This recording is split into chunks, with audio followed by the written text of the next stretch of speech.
앞줄에 계신 분 혹시 마이크 전자를 드릴까요? 네, 제가 말해도 저 되나요? 뒤에 예.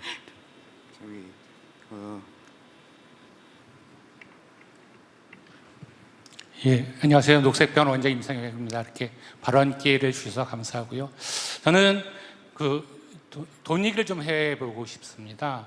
지금 우리 장관님 말씀하셨던 것도 다 예상이 들고요. 어느 부서에서도 어느 분이나 다 예상이 드는데, 오늘 마침 주무장관님께서 오셔서 우리 법에는 정부에서 건강보험 재정의 20%를 담당하도록 되어 있습니다. 그런데 실제로는 역대 정부에 다 마찬가지로 한 14% 정도 부담하고 있고, 그래서 실은 법에서 정해져 있는 의무 부담에 대한 그런 것들이 안 되고 있습니다. 그래서 그 정도만이라도 재정이 충원된다면 지금 많은 재정의 문제들이 해결되지 않을까, 그래서 하나 제안 드리고 싶고요. 두 번째로는 아까 AI 말씀을 하셨는데 굉장히 좋습니다. 말씀하신 것보다도 더 많은 AI가 의료 현장에 보급되고 있습니다. 그런데 거의 대부분이 비급여입니다. 대표적인 AI가 로봇 수술인데요. 제가 아는 의사는 2,500만 원을 들였고 수술을 하는데요. 또 제가 아는 분은 1,400만 원의 수술을 드렸습니다. 의사니까 감당했지만 일반인이라면 감당할 수 없는 것입니다. 그래서 이 AI 또는 이 신의료 기술에 대한 의료보험에 대한 수가, 이런 것들 꼭 좀 마련해 주셨으면 좋겠다. 두 번째 말씀을 드리고요. 더 말씀을 빨리빨리 짧게 드리겠습니다. 세 번째는 통합돌봄에 관한 내용입니다. 이것도 역시 예상인데요.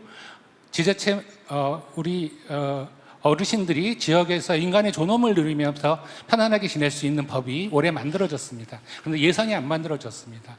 지자체마다 3억 정도고요. 저희 중랑구는 어르신들이 워낙 많고 재정 자주도가 낮아서 6억 정도 배분이 되었는데요. 그 예산으로 할 수 있는 것들이 거의 없습니다. 그래서 다음에 예산 만들 때 꼭 좀 드리고 싶고요. 저는 또 하나 마지막으로는 공공병원들이 많이 부족하기 때문에 공익적인 활동을 하고 있는 민간병원들을 어떤 그런 공익법인 제도를 좀 만들어 주셔서 공공병원으로서의 역할을 충실히 할 수 있도록 하는 제도도 부탁드립니다. 끝으로 마지막으로 수도권에 6,500병상의 병상이 들어옵니다. 서울대병원이 시흥에 들어오고요. 아산병원이 청라에 들어오고 세브란스가 송도에 들어오고, 이렇게 6,500병상의 대학병원이 수도권에 다 들어오면 과연 필수 의료, 아니 지역 의료가 존재할까? 이런 의문이 있습니다.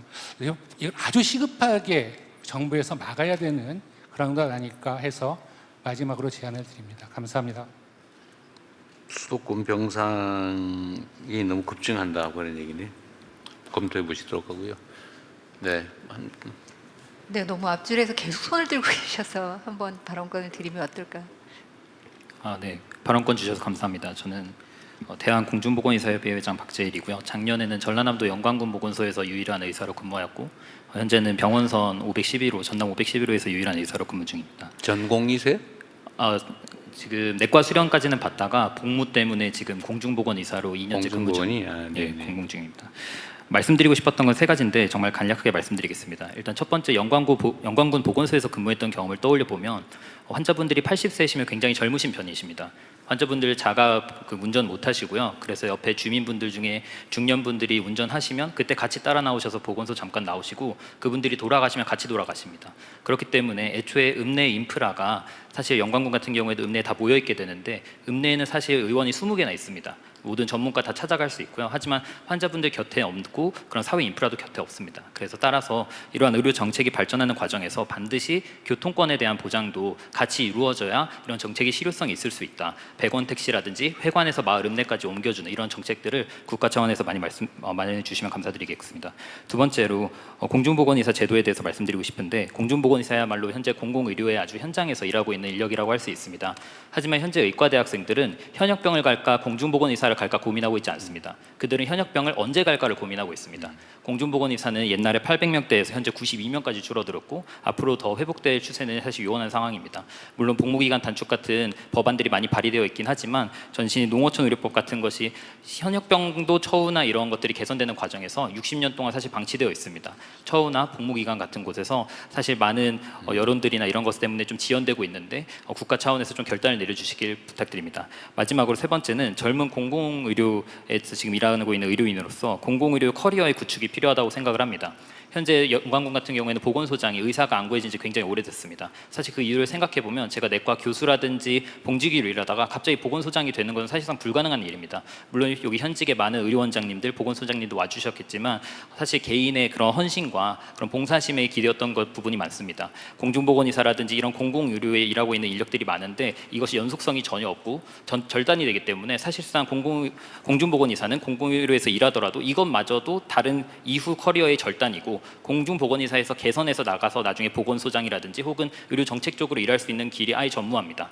그렇기 때문에 향후 2029년에 국립의전원이 개교해서 매년 100명 정도 생기는 것으로 아는데 그런 인력들이 의무본부 15년만 하고 바로 떠나는 것이 아니라 그들마저도 연속성 있게 가려면 이러한 커리어 체계 구축이 그 이전에 반드시 선결되어야 될 과제라고 저는 생각드립니다. 네, 이상으로 마치겠습니다. 감사합니다. 지금 공중보건의를 그러니까 군의관으로 가는 거를 절대 안 간다. 근데 과거에 예를 들면 지금은 이제 현역은 1년 6개월, 지금 군의관으로 가면 몇 년이에요? 38개월, 36개월. 의무 저희 훈련소 기간 따로 돼서 한 38개월, 17개월 정도. 훈련소 기간도 빼고. 근데 그게 과거에도 그 기간인데 그게 계속 유지되고 있다 그 말이죠. 기간이. 예, 55년도, 60년도 때부터 단 한 번도 줄지 않았고 현역병도 36개월로 똑같이 시작했는데 사실 절반까지 줄어든 상황입니다. 원래 같은 기간인데 예, 훈련 기간 더해진 정도였는데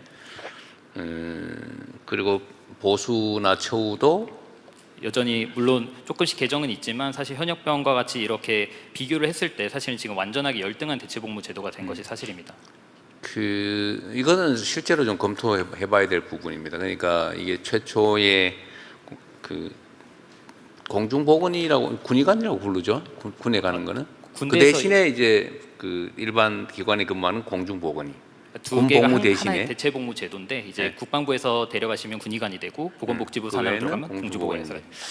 하여튼 이게 당초에 무리 없이 이게 진행되던 시절에 예를 들면 사병의 복무 기간 조건 이런 일종의 뭐 부담과 편익, 그다음에 공중보건이 또는 군의관으로서의 복무 여건에 따른 편익을 이 비교를 해봤을 때 과거에는 공중보건이든 군의관이든 이게 훨씬 더 낫다라고 압도적으로 낫다고 판단했던 시대가 있었던 것 같고 제가 젊은 시기에만 또 그랬던 것 같아요. 근데 지금은 속된 말로 하면 미쳤냐 그 가게 뭐 이런 상황이 된 것 같아요. 네, 맞습니다. 그래서 이게 일반 사병들 복무 여건을 개선하고 복무 기간을 줄이면서 공중보건이나 군의관을 그냥 그대로 놔두니까 이게 지금 역전이 돼가지고 최근 몇 년 사이에 그렇게 확 바뀌어버린 것 같아요. 예, 요즘은 전역자도 생겨서 이젠 더더욱 홍보가 되고 있는 상황입니다. 그런 것 같아요.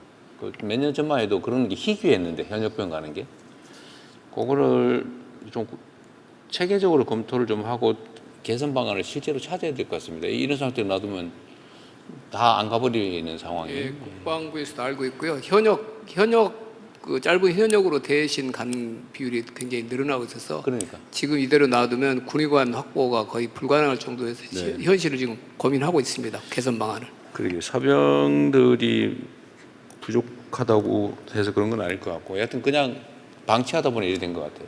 예. 현역병만 개선하다.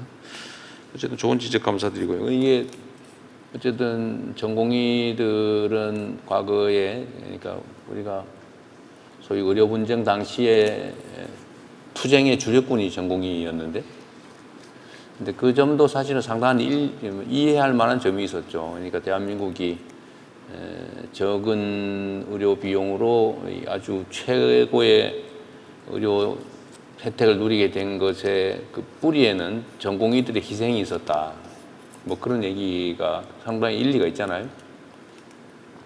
근데 그거는 뭐 어느 정도 최근에 해소가 됐나요? 아니 또는 완화가 됐나요? 그 문제 의식은?